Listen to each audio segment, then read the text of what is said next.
alunos e colegas professores, sejam bem-vindos à nossa aula de História. Eu sou a professora Isabel Saraiva e a gente hoje vai falar sobre o Egito Antigo na nossa aula 236. Isso mesmo, a gente vai falar sobre a terra das múmias e das pirâmides. E a gente vai tentar entender como a história desse povo foi dividida e o que aconteceu de interessante em cada período, certo? A gente vai agora para o Médio Império Egípcio, tá? Isso é uma história que a gente chama de longa duração. É quando a gente estuda muitos anos da história de um determinado povo, certo? Então a gente vai ver que o Médio Egito, ele teve início após uma crise causada pela revolta dos nomarcas, que eram os governadores dos nomos, que tentaram desestabilizar a imagem do faraó. Quem é o faraó? Tenho certeza que vocês lembram. É o grande chefe do Egito, que inclusive era adorado como um deus. Então essa revolta foi contida e na sequência foi possível recuperar a estabilidade e a nova fase política e econômica do Egito, certo? A gente tem aí uma nova fase política e econômica a partir desse momento em que eles recuperam o seu poder. Então a gente vai ter na sequência a coroação do imperador do Médio Império, certo? O imperador Amenemhat, vai enrolar aqui, mas a gente fala o nome desse pessoal. Primeiro foi coroado por volta do ano 2000 a.C., dando início ao Médio Império e inaugurando a 12ª dinastia egípcia. O que é uma dinastia, professora? É um conjunto de reis que vem da mesma família, isso que a gente chama de dinastia. Então o novo imperador vai colocar um fim no período agitado que abalou o Egito nos últimos 3 séculos e vai transferir a capital do império de Tebas para Itztauí. Então ele vai construir fortalezas ao norte do Nilo para evitar invasões estrangeiras e os nomarcas vão ter seus poderes locais enfraquecidos, voltando o poder central a ser novamente soberano e sólido, ou seja, todo o poder concentrado ali nas mãos do faraó. Vamos continuar aqui essa família de imperadores do Médio Império, falando aqui de Sósostre. Isso mesmo, professora, que nomes estranhos, é porque é uma língua muito diferente da nossa, então aí a gente vai ter uma certa dificuldade de pronunciar esses nomes, mas o que importa é a gente entender o que aconteceu nesse período, tá? Então a gente vai ver que ele era filho de Amenemhat I, que governou juntamente com o seu pai até que este foi assassinado, certo? Então, após a morte do pai dele, ele vai conseguir dominar rapidamente a agitação que estava por se formar e dar prosseguimento ao governo. Olhem aqui para mim, a gente vai tentar entender por que há tantas agitações no Egito Antigo, certo? Vamos perceber o seguinte, existe o poder que está ali centralizado nas mãos dos faraós. Mas outras classes sociais também têm muito poder, como, por exemplo, os sacerdotes. A sociedade egípcia era muito religiosa. Então, os sacerdotes, que eram considerados esse telefone sem fio dos seres humanos com Deus, também tinham muito poder. E nessa disputa entre os faraós, entre os sacerdotes, a gente vai ver aí várias tentativas de golpes, várias agitações, certo? É por isso que a gente vê essa instabilidade política. O que é instabilidade? As pessoas tentando tomar o poder o tempo todo, que dá uma sensação de que o governo pode acabar a qualquer momento. Também há muitas conspirações, mortes, tá? É uma história animada, gente. Vamos continuar então. Então a gente vai ver aqui o próximo imperador, que é o Senusret III. Então ele vai se tornar faraó por volta de 1878 a.C. e vai dar continuidade às campanhas desenvolvidas na Núbia. Foi ainda o primeiro que tentou expandir o Império do Egito até a Síria. Vamos entender o seguinte, o Egito, ele está ali às margens do rio Nilo. Inclusive o rio Nilo durante muito tempo foi considerado o maior rio do mundo, até que o Amazonas roubou a cena, né? Ainda se acreditou que ele seria o maior em extensão e o Amazonas em profundidade, mas depois, a partir de vários estudos, o Amazonas acabou levando a melhor e a gente sabe que hoje ele é o maior rio, tanto em tamanho quanto em profundidade. Mas o rio Nilo é um rio gigante, importantíssimo, para a população do Egito, porque sem ele eles não sobreviveriam, mas o Egito não era o único, os egípcios não eram os únicos povos que se estabeleceram ali naquela região do Nilo. A gente tem a Núbia também, que a Núbia inclusive era uma civilização formada por pessoas da pele negra. E os egípcios, interessados nas riquezas do povo da Núbia, vão tentar dominar esse povo. Inclusive, há um longo período de história da Núbia em que eles são dominados pelos egípcios, certo? Então a gente vai ver aqui que ele é reconhecido como o maior imperador do Médio Egípcio e o sexto monarca da 12ª dinastia. Durante seus 45 anos de governo, ele vai fazer muito pelo Egito. Vamos conhecer aí mais um faraó. Então agora a gente vai falar sobre Sobequinefero. Eita, gente, esses nomes aí são travas-línguas, né? Então ele vai governar o Egito de 1806 a 1802 a.C., vai chegar ao poder depois... Opa, é uma faraó, né? Vai chegar ao poder depois que seu marido e irmão vai morrer e vai ser o último rei da 12ª dinastia. Na verdade, uma mulher, a primeira mulher cujo governo foi atestado com segurança.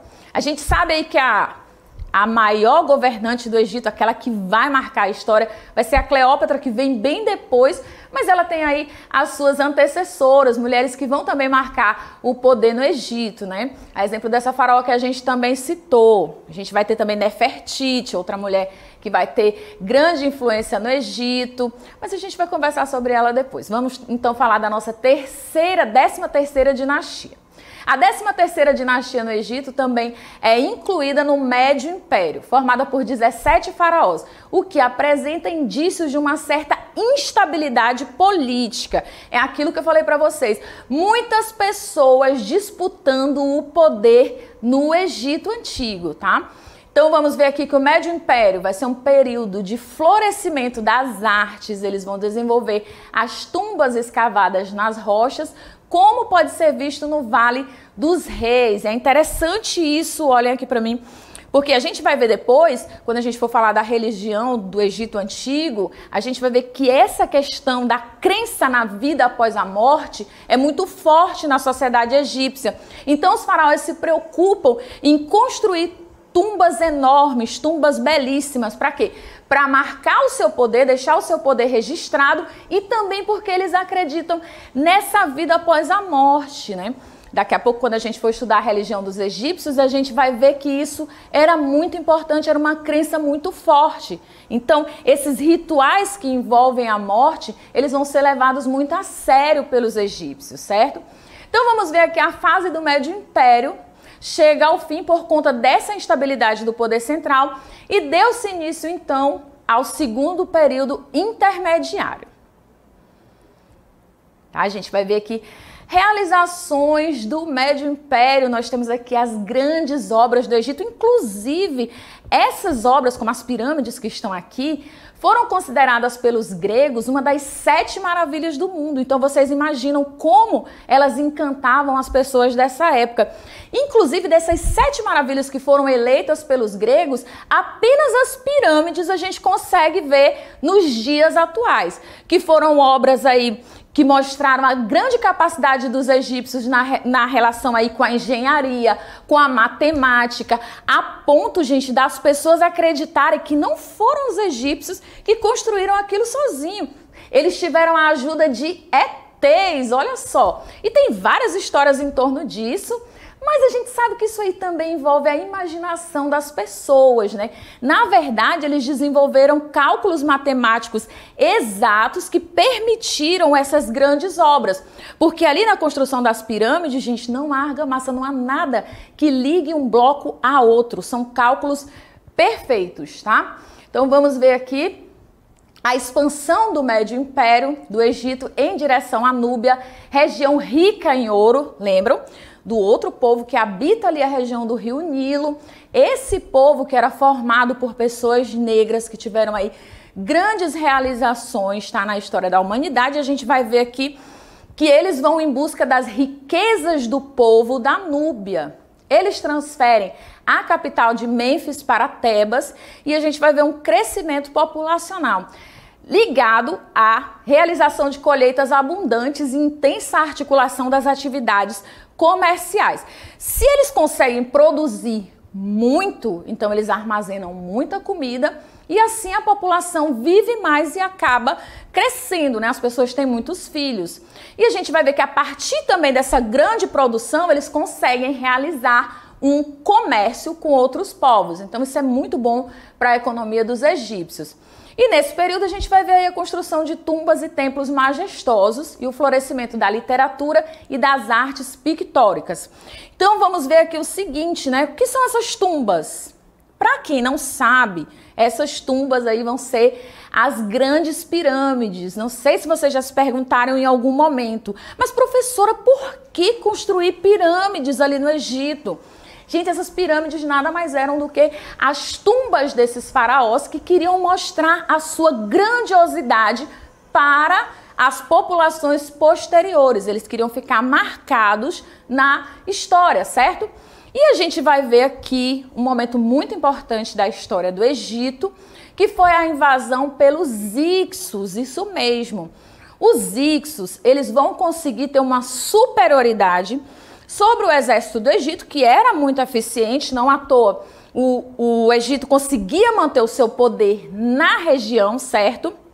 E aí a gente vai ver o seguinte, que eles também contavam com uma proteção geográfica, porque ali perto do Egito eles estão no entorno do deserto do Saara, então era difícil invadir o Egito. Só que os Hicsos, eles tinham aí uma superioridade do seu exército, principalmente pelo uso dos cavalos, tá? Os egípcios desconheciam o uso dos cavalos, principalmente como arma de guerra. Então a gente vai ver que os Hicsos, eles fugiam de uma grande seca na sua região e buscavam terras férteis, né? Além das grandes riquezas que o Egito conseguiu acumular. Eles eram militarmente superiores aos egípcios e por isso eles conseguem dominar os egípcios. Os Hicsos vão permanecer no Egito por cerca de 170 anos e acredita-se que nesse período de governo dos Hicsos é que os hebreus tiveram ali uma vida em paz dentro do Egito, né? Quando os Hicsos são derrotados, esses hebreus vão para a condição de escravos e aí o resto da história, acredito que a maioria de vocês conhece, né? Que é a história da libertação do povo do Egito, aí sob o comando de Moisés, né? Me deu um branco aqui, mas já voltou. E agora a gente vai colocar esse nosso conhecimento em prática através da nossa DLI. Vamos lá?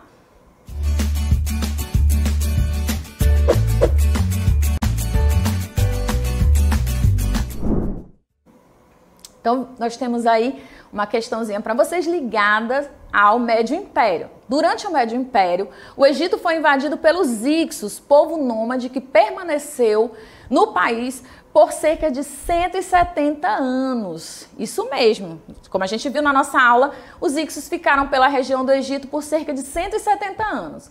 Na letra A, eu quero que vocês me digam que fator possibilitou aos Hicsos dominarem o Egito. E na letra B, eu quero que vocês me digam qual era o principal objetivo. Por que eles dominaram o Egito? O que eles estavam querendo? Então, gente, vou deixar vocês aí pensando sobre essas questões. Daqui a pouquinho eu volto para a gente conversar sobre elas. Até lá!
gente vai agora para o comentário das nossas questões e a gente vai refletir na nossa letra A sobre que fator possibilitou aos Hicsos dominarem o Egito. E que fator foi esse? A gente viu que foi a superioridade do exército Hicso. Os Hicsos tinham um exército mais eficiente, principalmente porque eles usavam os cavalos como arma de guerra. E isso era desconhecido para os egípcios. Inclusive, quando os egípcios eles conseguem se livrar do domínio dos Hicsos, é justamente porque eles incorporam o uso dos cavalos no seu exército. Olha que interessante, eles usam a arma do inimigo contra ele.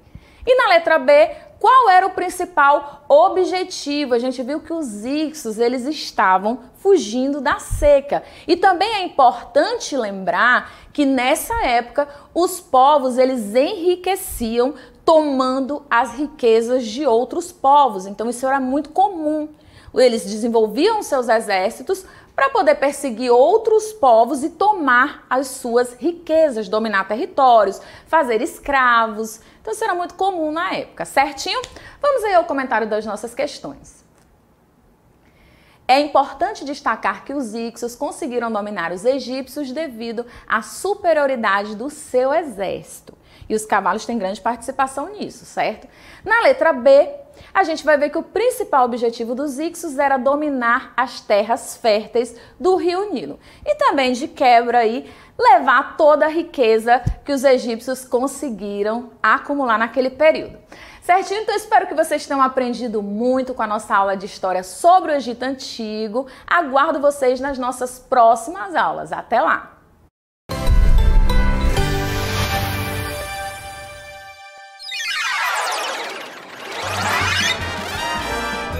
A sua aula continua no próximo vídeo.